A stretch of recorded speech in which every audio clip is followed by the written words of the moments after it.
Hey everyone, it's Mojax back in the DJ City UK lab. Now I've had the Pioneer Nexus 2 kit on review for a couple of weeks, been taking it out to gigs and so on, and what I've realised is I can't really do the whole system in one video, so we're going to break it down into two. This week focusing on the CDJ 2000 Nexus 2, next week onto the mixer, the DJM 900 Nexus 2, and then talking about, the system as a whole. Let's get busy. I've approached this review from two different perspectives really. On the one hand, I'm a big fan of the previous generation of Nexus gear. For around 18 months now, the CDJ 2000 Nexus has been my player of choice, using SD cards or USB sticks, so I'm predisposed to like this new stuff.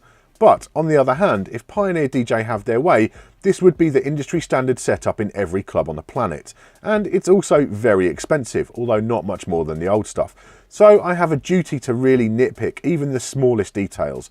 If this is going to be the default club gear moving forward, it must be held to the very highest standards. At first glance, there isn't a huge difference from the previous generation in terms of design and layout, and that's a good thing. Any DJ who's used Pioneer kit over the past decade will feel immediately at home on the Nexus 2s. Both the mixer and CDJs are heavier than their predecessors with a more sturdy feel all round. The jog wheels are a bit more shiny on the Nexus 2s and consequently a little bit more slippery. It's only a small amount of difference but noticeable, and for me the slightly grippier Nexus 1 jogs win out. One legacy feature many were surprised to see is the CD drive. I was surprised too, but it does make sense to keep it around on players which are destined to be installed in clubs, where a DJ could turn up with all sorts of media. The CDJs have gained a little size as well as weight, mostly due to the larger screen. And that screen really is a huge upgrade. Bigger, higher resolution and touch enabled.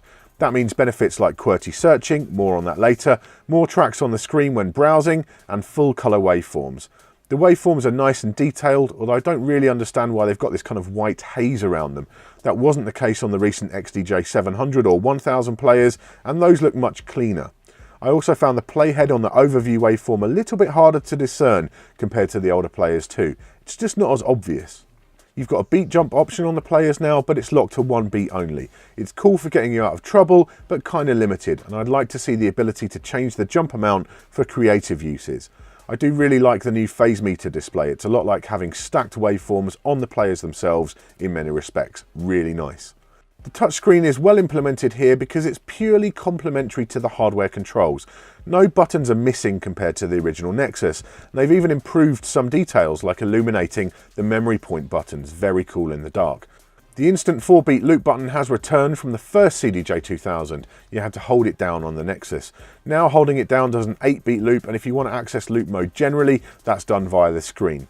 I do wish the loop length display covered up the overview waveform, not the main one, as it did on the Nexus 1. When I'm looping, I want to see precisely where I am in the track. They've now labelled the sync button to make it clear you can do instant doubles with it. You could already do it on the Nexus 1, but it's better signposted here. Obviously, the hotkey buttons are a huge improvement over the Nexus 1. They retain the clicky feel of the earlier ones, but they're much bigger, have customizable colour illumination, and there are 2 banks of 4, making 8 in total. That's all good, but the real killer feature is that they now really are hot cues. You just hit an empty one to add a cue point, and deleting is a shift function. That's much more like what software users will be familiar with, and makes setting cues far less laborious. I don't actually see any reason why that functionality can't be added to the Nexus 1 as an option, and I'll be a bit annoyed if it isn't. So what does the touchscreen bring to the table? Well, you've got the shortcut screen, which lets you change some settings on the fly, including the quantize value, which was previously locked to 1 beat. It's great to have more options. I'd quite like to see separate quantizing of loops and hot cues though. Often I'll turn it off to get busy on the cues, then forget to turn it back on and end up with a messed up loop a few minutes later. But that might just be me. You've also got the track filter screen, which is incredibly powerful. I think a lot of DJs don't realise that the library management in rekordbox really is on a whole different level compared to Serato DJ and Traktor. And with this screen, you can really take advantage of that on the players themselves. You can filter lists by colour, BPM, key, rating, and most importantly, your own tags, which you apply in the software. I only just started to get my head around this in the time I had the players, so we'll be diving back into it for a tutorial later this year. It's the one feature I'll really miss going back to the Nexus 1s now. The QWERTY search is obviously way better than the touch strip found on the previous gen, although it does highlight one limitation of the CDJs. Searching on there is always reliant on full phrases, not keywords. So if I type in Chris, The first result is this dope UK garage mix of Fine China, but if I type in Chris Fine, nothing. I'd like to see that functionality improved. It's just not intuitive and not the way the rekordbox software behaves. Speaking of software, one new feature I love is the ability to hook your laptop into the Pro DJ Link network by plugging it into one of the players via USB. Many recent laptops, in particular Macs, don't have an Ethernet port anymore, so it saves using a dongle. It also means installers can hide the network switch safely away and DJs can just hook into the back of a single CDJ. This is a much slicker experience all round. One big piece of news with the launch of the Nexus 2 was the ability to connect a DDJ SP1 into the players via USB for more control. Good news and bad news there. It works really well, giving you plug and play control of cues, loops and more with a great controller. The bad news is that the deck assignment is currently designed around Serato DJ, so deck 2 on the left of the mixer is on the right of the SP1 and deck 3 on the right of the mixer is on the left of the SP1.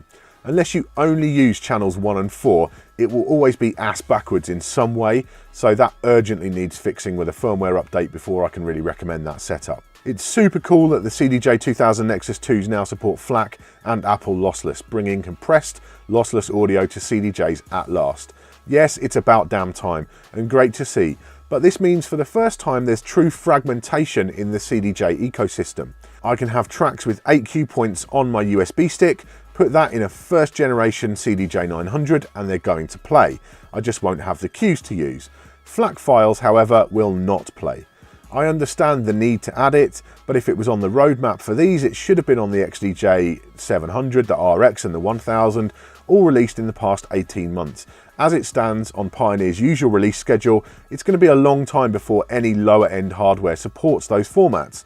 So unless you're a high flyer who is guaranteed to have Nexus 2s at every gig, you'd be insane to use those formats right now. I really believe they should have started this change a bit sooner. Another step in the right direction though is with the audio quality. Whilst the original Nexus was no slouch in that regard already, Pioneer DJ have upped the specs of the audio interface further still, and they do sound great when using them as aggregate devices with HID mode. Speaking of which, I still find HID mode somewhat underwhelming, as I always have.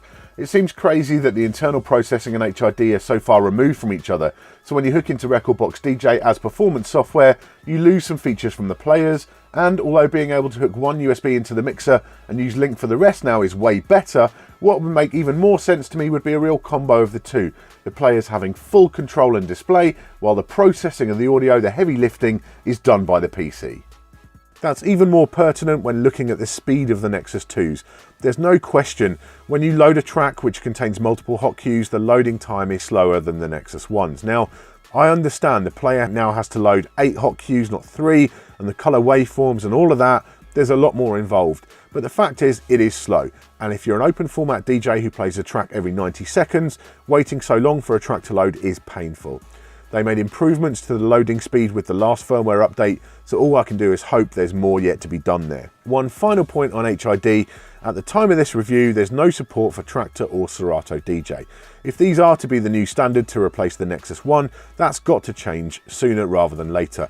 I'm already seeing DJs I know having to compromise their preferred way of playing because venues have bought Nexus 2 kit on launch. More on that in the mixer review next week.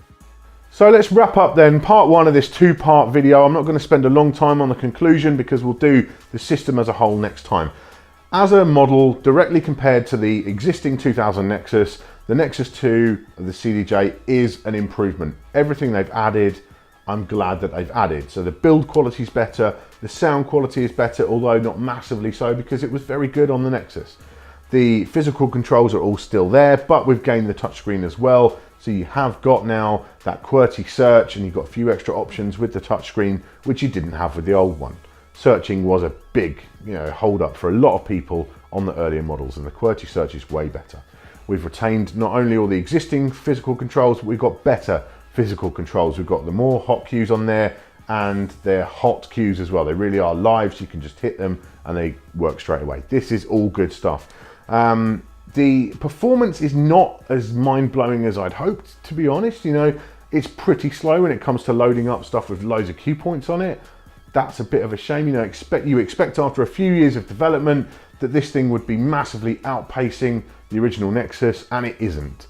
You know, I know there's a lot more information now that it's dealing with and loading, but yeah, I've kind of wanted it to be a bit faster than it is. It's really not any faster than the original. Hopefully they can keep on working with that in firmware.